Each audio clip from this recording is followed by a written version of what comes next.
So thank you for joining us for a discussion of New York State's landmark economy-wide climate legislation, the Climate Leadership and Community Protection Act. It was signed into law in 2019 and went into effect on January 1st of this year. I'm Laura Falk. I co-chair Sustainable Saratoga's Climate and Energy Committee, and I also chair the Capital Region chapter of the Climate Reality Project. And Diane Stefani is also a chapter member, and she will join me later in the presentation.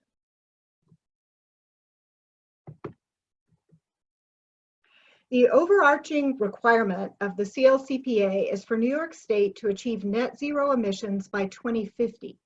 So one thing to note here is that the law stipulates an 85% reduction in greenhouse gas emissions by 2050, but allows for the remaining 15% to be offset through carbon sequestration projects.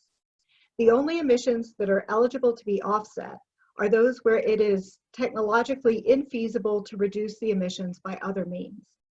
There are also greenhouse gas measurement and reporting requirements in support of those goals. It sets specific requirements for the transition to renewable electricity sources, including mandates for offshore wind, solar energy, and energy storage capacity. And I'm going to talk more about the renewable electricity requirements in the next slide. Energy efficiency improvements are critical to meeting greenhouse gas emissions goals. And to give you some perspective on the number that's there, that 185 trillion BTU goal, it's equivalent to the energy used by 1.8 million households and will deliver almost 1/3 of the greenhouse gas emissions reductions needed to meet the 2030 40% reduction goal. The bill also has climate justice provisions, including spending targets for disadvantaged communities. And the term disadvantaged communities has a very specific definition within the context of the law, which we'll talk more about later. It also has climate and equity screens that will be applied to permits and contracts. When the CLCPA was signed, the same day, NYSERDA also announced that they had awarded contracts for 2 offshore wind projects, Empire Wind and Sunrise Wind. The South Fork Wind project, which will provide additional power to Long Island, was already in development. And I want to note here that none of these projects are in the construction phase. It takes years to get through the planning and permitting phases once the contracts are awarded. As you can see from the regional totals, New York has the most ambitious goals for offshore wind capacity on the East Coast and is hoping to become a leader in the emerging US offshore wind industry. This year, the state announced a competitive bidding process where they will award $200 million in port infrastructure investments that are needed to support the offshore wind industry.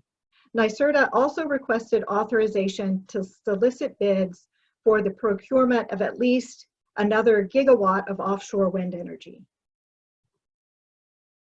As you can see, 69 renewable energy projects scattered across upstate New York have been built or announced since 2017, totaling more than 6,000 megawatts of energy generating capacity. The transition to clean energy has already created almost 159,000 jobs across the state and across different sectors of the economy, including energy efficiency, grid modernization, renewable power, and transportation. The CLCPA requires reporting on job creation and training associated with the clean energy transition. It also stipulates that all regions of the state should share in the economic benefits of the transition. The 2020 budget reformed the siting process for renewable energy projects. Under the previous Article 10 process, which applied to projects larger than 25 megawatts, it was taking 5 to 10 years to get a renewable energy project built. There are an unprecedented number of renewable energy projects proposed, and I went to the website the other day and counted more than 50 projects currently in the Article 10 queue. The New York grid is currently powered by 26% renewable energy. 20% of that is legacy hydropower. The CLCPA requires that we get to 70% in 10 years. And that just would not have been possible under the Article 10 siting process. So the new law improves the efficiency of review and permitting while retaining environmental review and local community and public participation. It creates an Office of Renewable Energy Siting within the Department of State, which centralizes and streamlines the siting process and provides opportunities for input from local communities. It establishes a Clean Energy Resources and Development Incentives Program administered by NYSERDA with the goal of promoting economic development and natural resources protection. Through this program, NYSERDA will partner with other state agencies and local communities to create permitted and developed build-ready projects with site selection prioritizing existing or abandoned commercial sites, brownfields, landfills, former industrial sites, and abandoned or underutilized sites. Once prepared, these sites will be auctioned to private developers and bundled with contracts for renewable energy.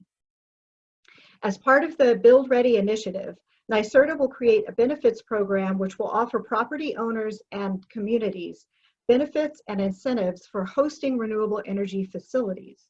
Additionally, the Public Service Commission will administer a program which will provide utility bill discounts or other environmental benefits or compensation for the residents of host communities. NYSERDA will also administer a local intervenor fund to provide resources to local agencies and community advocates as their communities go through the siting process. The last major provision addresses the need to develop additional grid infrastructure and requires a state power grid and study program to accelerate the planning and building out of bulk and local transmission and distribution infrastructure to ensure that renewable energy can be reliably and cost-effectively delivered to residents and businesses. So how is this huge transition going to be managed and administered? These are the new entities that were created by legislation in 2019 that are responsible for overseeing the transition. So the CLCPA created the Climate Action Council, or CAC, and also the Climate Justice Working Group. So the CAC is the main body responsible for generating the scoping plan that will serve as the roadmap for achieving all of these goals. They're responsible for convening advisory panels as well as a Just Transition Working Group to help inform their work. The Just Transition Working Group will advise the CAC on issues and opportunities related to workforce development and businesses or industries that may be disadvantaged by doing business in a state with stricter climate regulations. They are the group tasked with assessing and reporting on job creation and planning. They will also suggest measures to minimize the carbon leakage risk. And in this context, what they mean by carbon leakage is the risk of businesses moving out of state and continuing carbon intensive operations elsewhere. So the Climate Justice Working Group will reside in the Department of Environmental Conservation and is responsible for defining and identifying the disadvantaged communities that I talked about earlier. Legislation was also passed to create a permanent environmental justice advisory group within the Department of Environmental Conservation and an environmental justice interagency coordinating council. And the CAC will also consult with these groups on the scoping plan.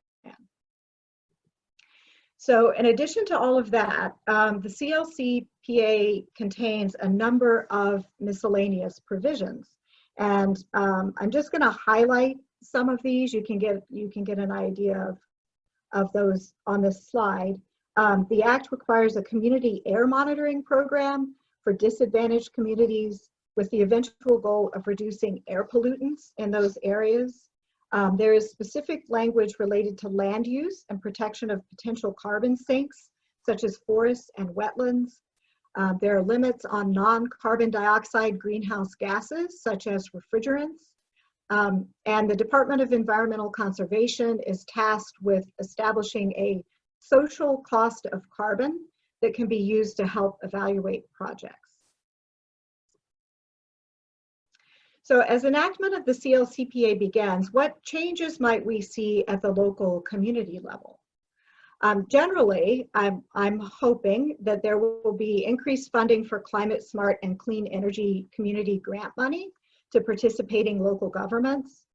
And as you can see from the chart, transportation and buildings are the two largest greenhouse gas emission sources in the state. So I would expect to see expansion of transportation initiatives around electric vehicles and public transit, as well as complete streets planning that creates more walkable and bikeable cities. This year, the state legalized e-bikes and e-scooters. There may also be initiatives around demand management, such as carpooling, car sharing, and alternative workdays to reduce congestion.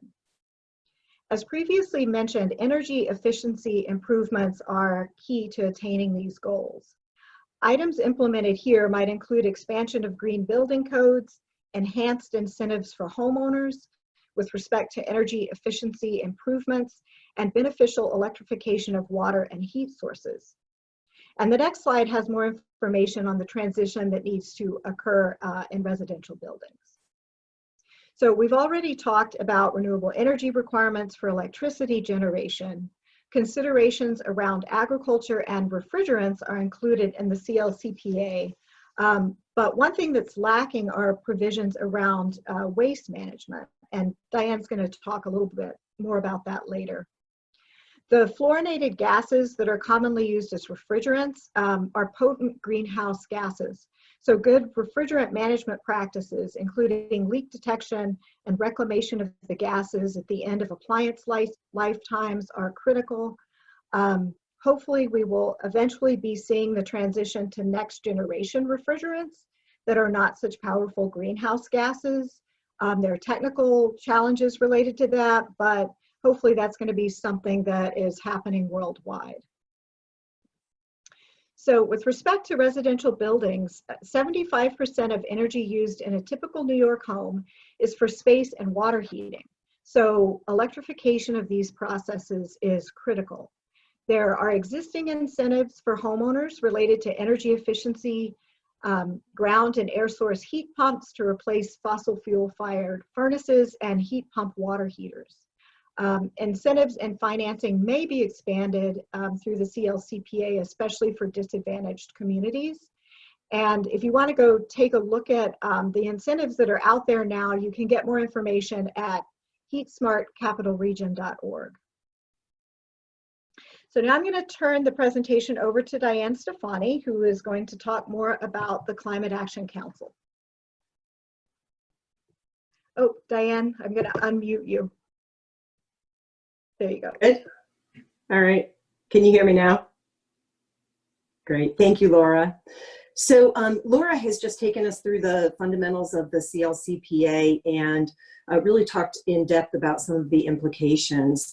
What I want to do is two things. First, talk a little bit about the Climate Action Council, that group that's going to be responsible for coming up with the scoping plan that recommends the New York State path to carbon neutrality. Additionally, on the next slide, I want to talk just a little bit about some of the other positive things that we see happening in New York State at the present time.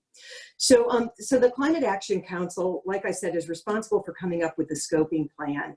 And there are 22 members on the council. There are 12 members representing heads of New York State agencies. So NYSERDA, DEC, you can see them all listed here on the slide.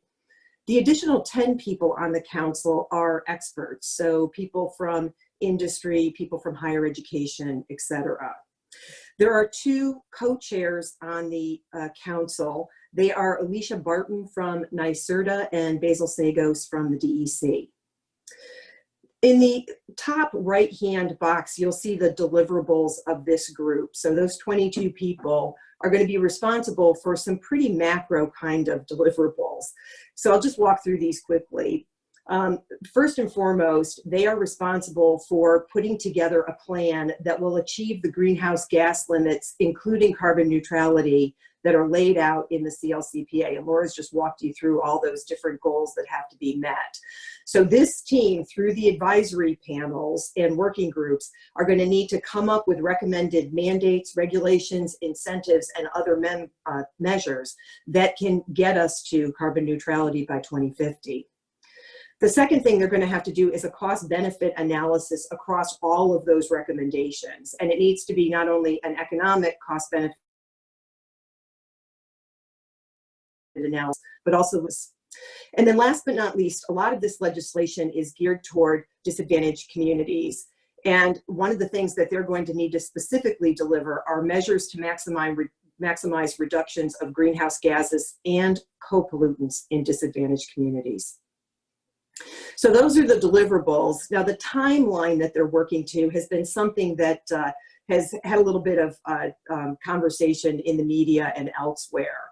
It's a 3-year timeline. And I think there are folks who certainly are looking at that and saying, we're in a crisis mode. Is 3 years really necessary? I can't judge that. What I can do is tell you that I attended the kickoff meeting for the Climate Action Council back on March 3rd. And the way that this section, this timeline section of the agenda was introduced by Basil Sagos was, he said, we are now going to discuss the compressed aggressive timeline.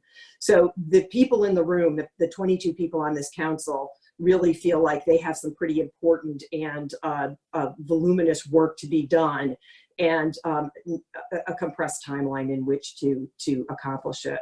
So with that said, this is how it kind of lays out. They kicked off the CAC in March, as I said. Now the CAC needs to be putting together and staffing those advisory panels. So they need to identify the people that will serve on the panels, recruit them, kick off the panels, and get them working.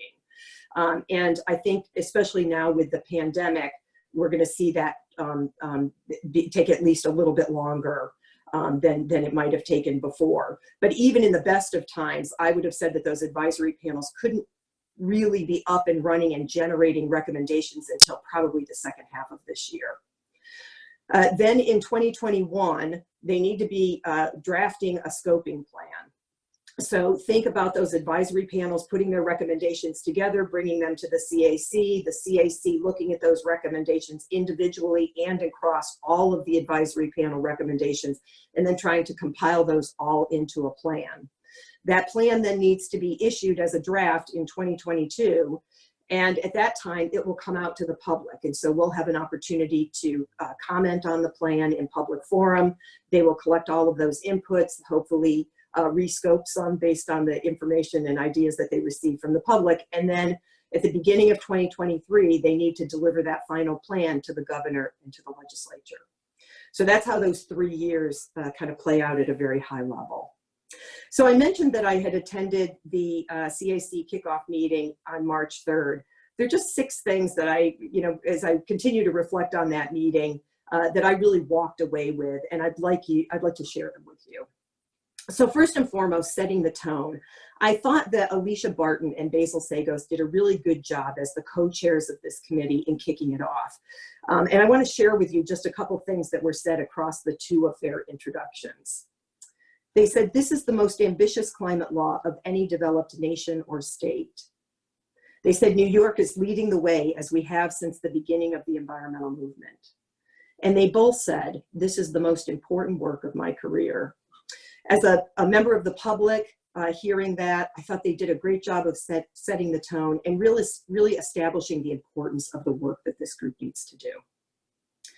I have existential crisis on the chart here. I want you to know that both of the co-chairs used the term in the meeting, as well as several other of the council members. So I walked away with a feeling that this group really understands the type of situation that we're in and the necessity of the work that they're doing.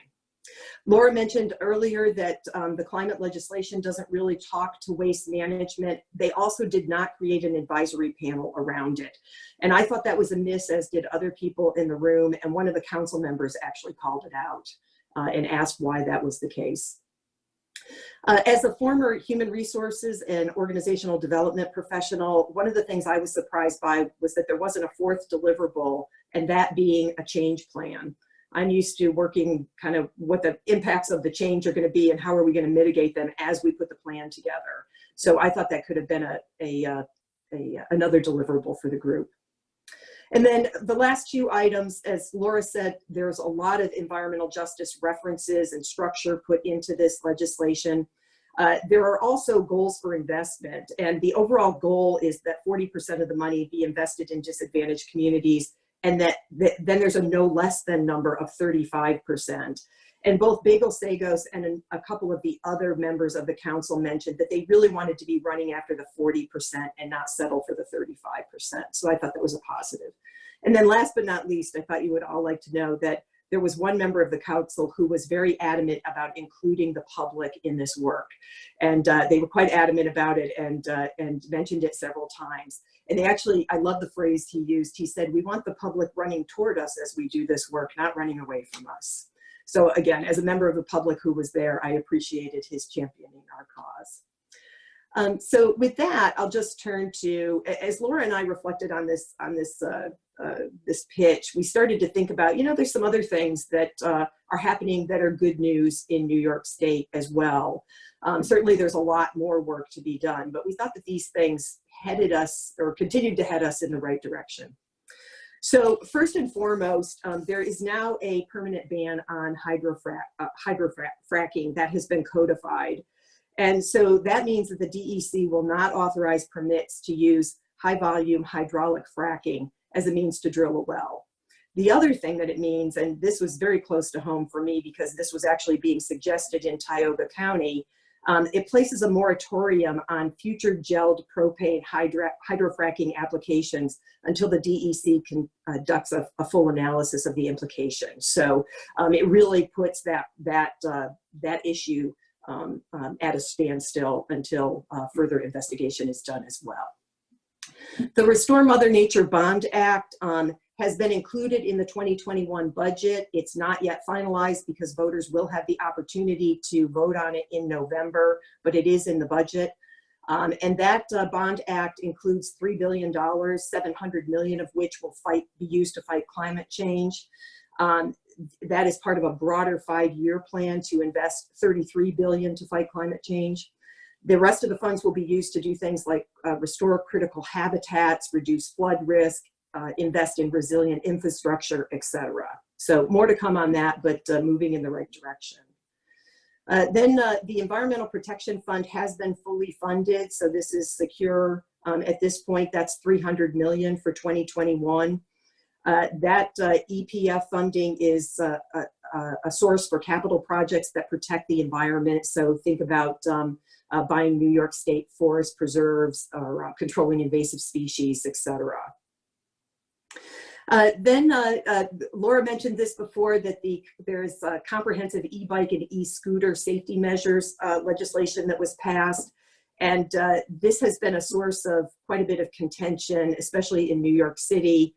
These were not legal vehicles, quote unquote, in the past. They are now, and there are some real controls put around them. So the bicycles are, depending on the class, capped at 20 or 25 miles per hour. The scooters are capped at 15 miles an hour. They can only be used on the road, not on the sidewalk. You have to be 16 years old to operate one. And helmets are required for folks up to 18 years of age. So this is going to open up, especially in New York City, an alternative to our over-reliance on automobiles. And it will also solve a problem that they have, where they have 40,000 delivery workers in New York City for whom this is an extremely efficient source of travel and of transportation to do their jobs. So this is going to make completing their jobs easier for them. Localities will be able to put in further regulations around e-scooters and e-bikes, but they will not be able to raise the maximum speed limit.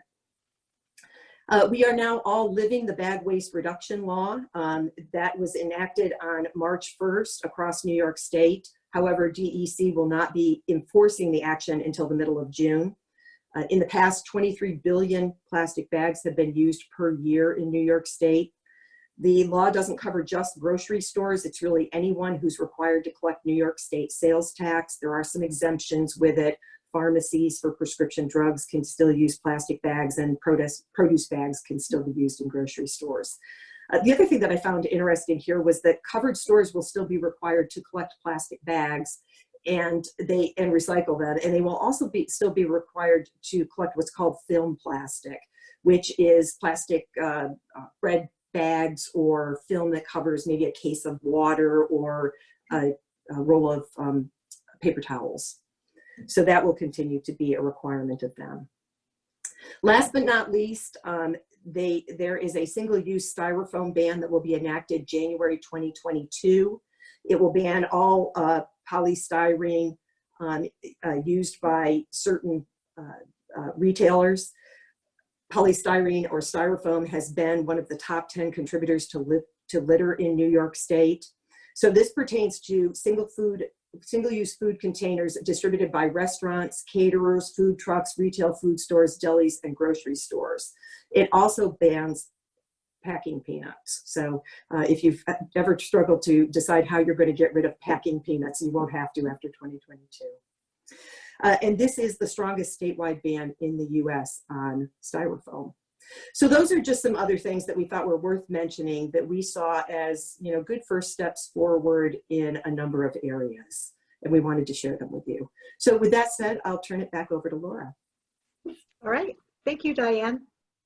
One thing that strikes me as I look at this page is that it reflects parts of the broad transformation that needs to take place if we're to meet the goals set forth in the CLCPA.